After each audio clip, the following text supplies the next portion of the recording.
Judy, could I ask you, that I love that quote. That quote that you gave us, I think, is hugely powerful. Driving consensus is an act of coercion, but you said inviting dissent is an act of, and I can't remember that. Collaboration.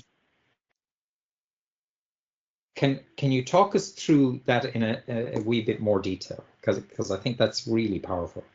I think that Penny's right, and that David has carefully chosen the word driving consensus. Yeah. Because of course, if there is consensus, finding it is great. Yeah. But I think it's more interesting than that. I think by exposing the fact that consensus is not necessarily the ideal. Yeah. That's the bit that's caught my attention at the moment. Yeah. Because I sit through so many and have sat through so many meetings where it is not clear at all who is in charge of taking a decision. Yeah, absolutely. And I think that it's a culture, it's a behavior that is common in many organizations, is to hide whose job it is to make the decisions. And I think if we can get greater clarity on that point, then a whole bunch of meetings would be much richer, because they would have clarity that you've been invited to give your opinion ahead of somebody else making a decision. But then you get invited to meetings that start out being 2 people, and with 2 people, 2 people together can make a decision. That's great. We can do that together. 20 people together trying to make a decision, absolutely not a prayer. But we can create the illusion that we have made a decision, and sometimes that illusion might be called consensus. Yeah, so that illusion is how an awful lot of organizations are run, by the illusion of consensus. But actually what's happening is that voices are being silenced, information is being suppressed, and the quality of what the organization is doing is falling as a result. I love, Penny, I love your choice of words, discovering consensus. I love that concept. Could I add in, there's 2 words that I've held on to from my primary degree about 25 years ago, which was constructive discontent. And again, it's a simple phrase that sounds like it's an oxymoron, but actually it goes to that idea of inviting dissent in order to build collaboration.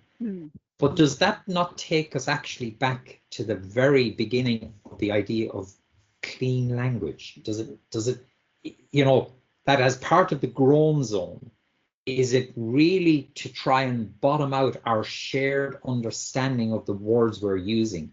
And if we can get to that shared understanding, we'll expose 2 things. We'll expose what we are agreeing on, and we'll expose what we are not agreeing on. And that then gives us the possibility to say, let's park what we're agreeing on, because we've agreed, but now let's do another little bit of work on what we're not agreeing on, and where that is. That a fair summary or analysis, or am I missing something here? I guess, Judy, that was a question about clean language. So I mean, it sounds good to me. And the truth is that once you start to really get into using these kinds of clean language questions, you discover that no 2 people ever agree on anything. Absolutely. To any level of detail. So everything is an approximation when it comes to agreement between 2 people. But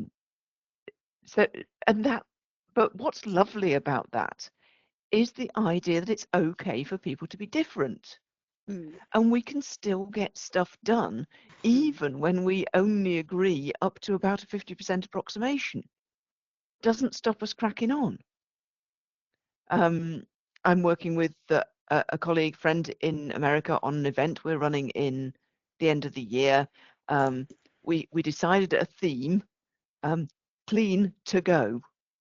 And it wasn't until we started to work on the logo together that I realized that she had in mind hyphenated to go, because she wanted to make it really spelt out that this was about takeaway, and she had a logo that involved takeaway food boxes and things.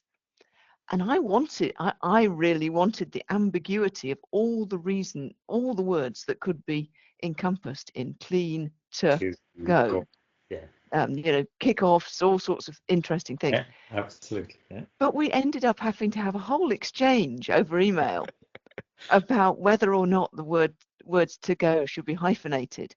And I argued that actually it's incorrect anyway, but she was arguing, well, in American English. But I said, no, but anyway, it takes away all the beautiful ambiguity. And ambiguity can be fantastic, and diversity can be fantastic, and multiple meanings can be fantastic. It's only when we feel we've got to put everything in nice, tidy categories and boxes that it becomes a problem.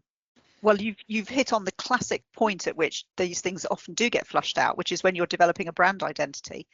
And I think that's something where, if you imagine yourself as the person who's commissioned to draw up the graphic for the logo, you want as clear a brief as you can get from the client, and you actually discover that you are facilitating those conversations in order to get the brief that you need in order to develop the logo.